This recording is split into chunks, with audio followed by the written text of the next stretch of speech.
there is a debate and conversation now about racism and in the Arab community here in this country and in immigrants in general. So we started a conversation a couple of days ago talking about the anti-blackness in the Arab community, not just here, but also there is a history of that. We have Sanna Towns, who's a native New Orleans, and you participated in the 60 civil rights protest movement. You've been teaching English and all over the Arab world, from Kuwait to Qatar to, especially you took interest in Palestine, and you've been engaged with the Palestinian Solidarity and BDS boycott movement. And so as somebody, welcome to the show first, Sanna. Somebody who really, has been involved in the two struggles, and here in the Black struggles and in the Arab struggle, especially the Palestinian struggle, interacted with the people there on the ground and consume the culture there. Tell us your take and your view and perspective, what you saw in the last few days from this particular comments, and I don't want to dwell on that, but I think it's bigger than Holy Land. Thanks for having me, Ahmed. When I first saw the comments, I'll tell you I was extremely disappointed, having spent some time at the specific restaurant and so forth, but also because I have had this affinity for Arabs and specifically for Palestinians, and having had contact over many, many, many years. So yes, it was disappointing, but not exactly surprising. And I say that especially when I think I've done a lot of work with immigrants to the U.S.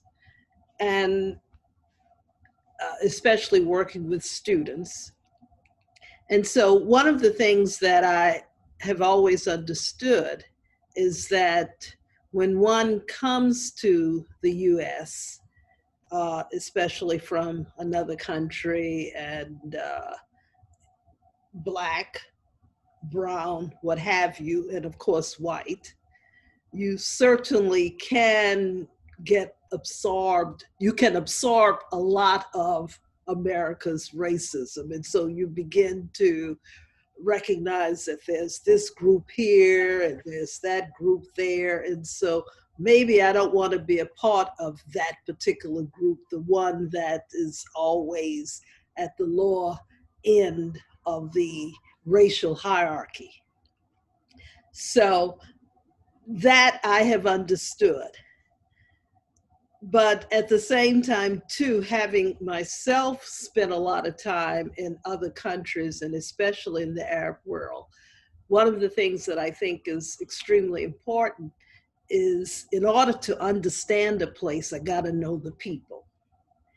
And I think what I have seen with some within the Arab community in the US, there has not been that connection to Black America, African Americans. And for a variety of reasons, we could say cultural, language, and so forth.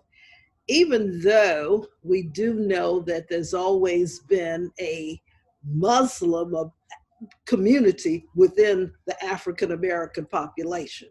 So there's always been that affinity between, say, Muslims from the Arab world and Muslims here in the US.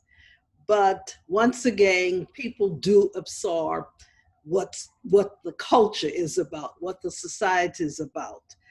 And unfortunately, for most immigrants, let alone white Americans, but for most immigrants, they do not know the African American story. They do not know our history. And I would hope but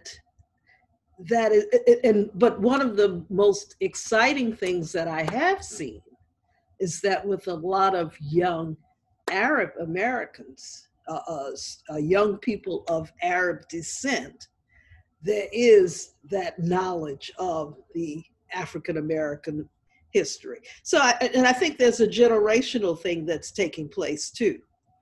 Uh, and with younger people, with more contact with African Americans, I think we see a difference. And so they're out there educating the older people, the elders.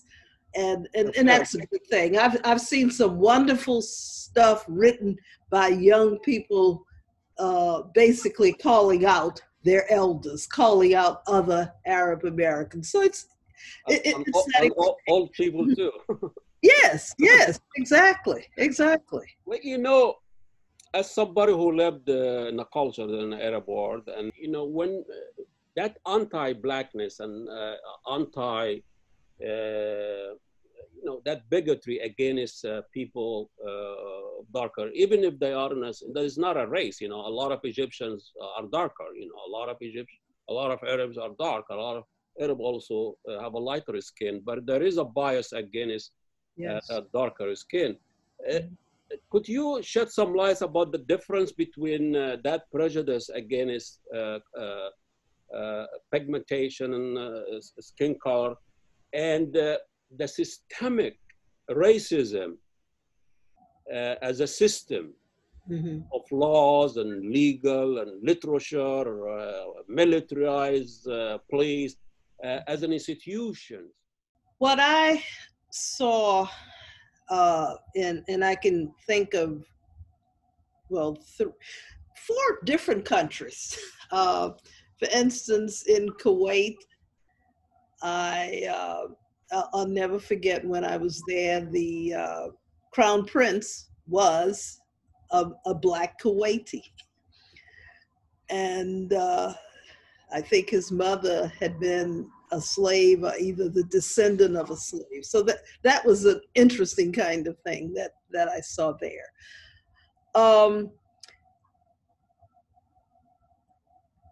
Colorism itself, and we can call it color racism, it's subtle in the Arab world. And I guess for me as an African American, I found myself very comfortable in the Arab world because I didn't have to, I felt accepted. People were warm and accepting. I didn't have to go into situations being cautious as I would here in America. Would they accept you as a foreigner, an American, or even if they don't know? They accept.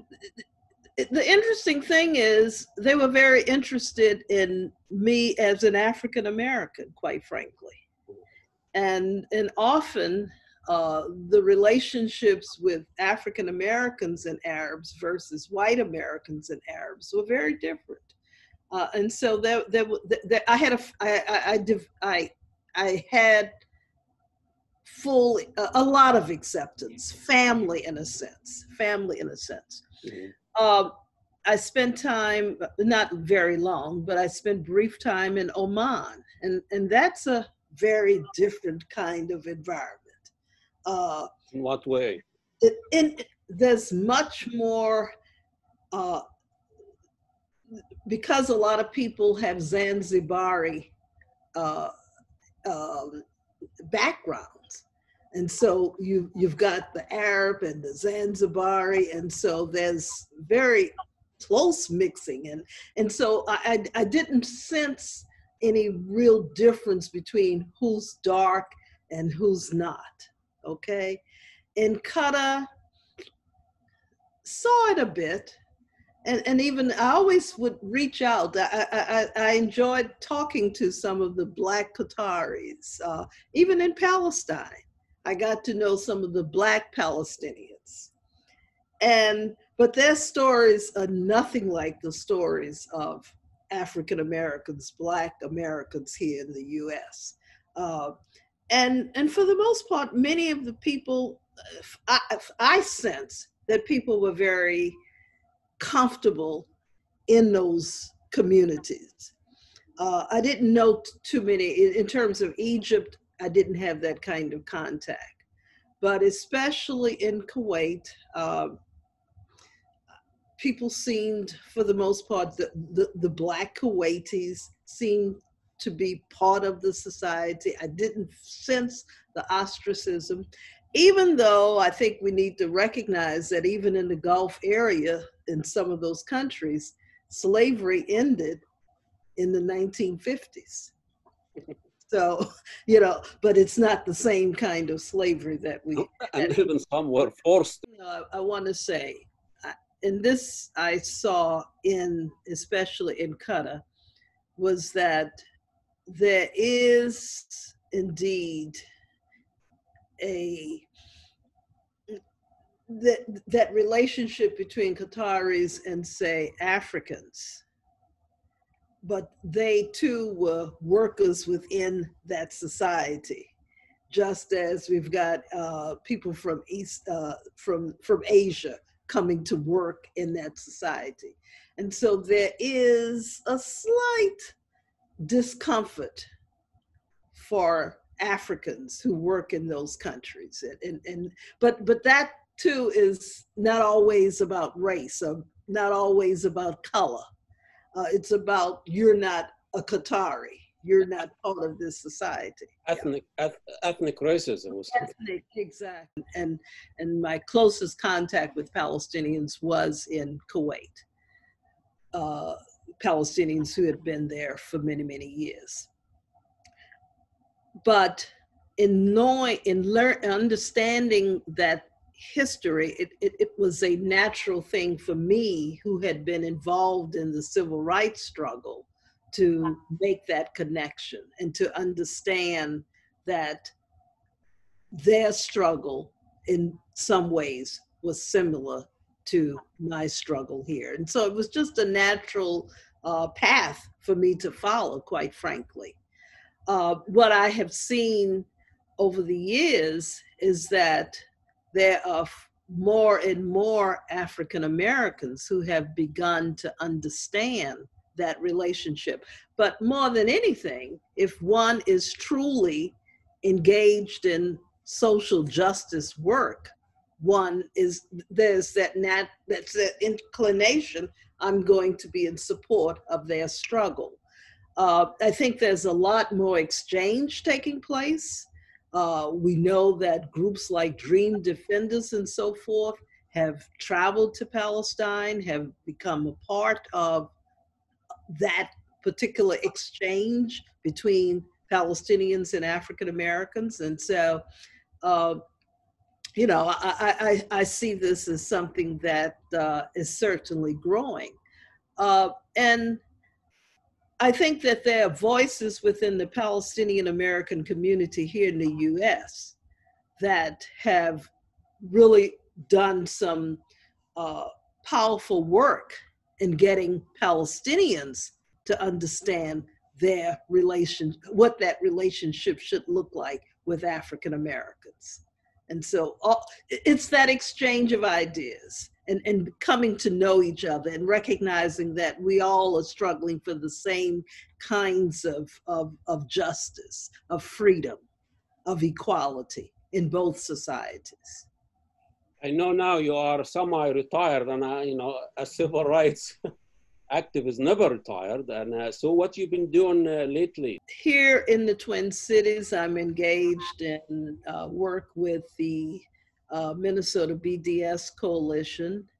And also within that coalition, we have the Minnesota Break the Bonds campaign. I've been working for many years with various groups in terms of Palestinian solidarity work. I'm proud to say that I attended back in 2002 the first Student for Justice in Palestine National Conference that was held at Berkeley. So yeah, and I also do some work with the U.S. Campaign for Palestinian Rights. Maybe something positive come out of this. We have a conversation between those groups because people of immigrants and even the second generation sometimes they don't educate themselves about the African struggle and slavery. And if it wasn't for civil rights and the African struggle, most of these immigrants will not be here anyway. So we are grateful to that struggle. We appreciate it. And we wish you all the best. Sanna Towns, she is a native of New Orleans, you know, a civil rights activist since the 60s. She's been quite some time in the Arab world, teaching and learning there. And she's given us some perspective on this unfortunate, and more than unfortunate situation that we have here since that posting of Holy Land's staff, racist and xenophobic and homophobic. It wasn't just racist. It was, you know, it was the whole rainbow of racism was there. Exactly. And, so thank you so much for sharing this with us. It was been wonderful, and we wish you well and keep the struggle going. This is